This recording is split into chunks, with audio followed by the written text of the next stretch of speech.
สวัสดีจ้าสวัสดีท่านผู้ชมทุกท่านนี่เป็นผลการออกรางวัลหวยฮานอยพิเศษประจำวันที่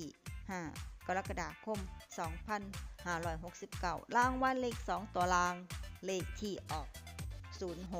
06รางวัลเลข5ตัวรางเลขที่ออก79206 79206รางวัลเลข2ตัวบนเลขที่ออก1717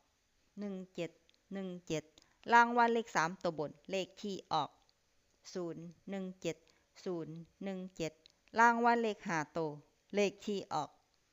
63017 63017นี่ก็เป็นผลออกรางวัลหวยฮานอยพิเศษประจำวันที่5กรกฎาคม2569ขอให้โชคดีมีชัยถูกหวยฮานอยพิเศษได้รับเงินกันทุกคนเด้อจ้าฝากไว้เด้อจ้าซับสไครบ์กดติดตามและเป็นกำลังใจขอขอบคุณทุกท่านที่เข้ามารับชมและรับฟังแล้วมาพบกันใหม่ในผลการออกหวยฮานอยในเวลา 18:30 นาทีในฮานอยปกติสำหรับครั้งนี้ขอบ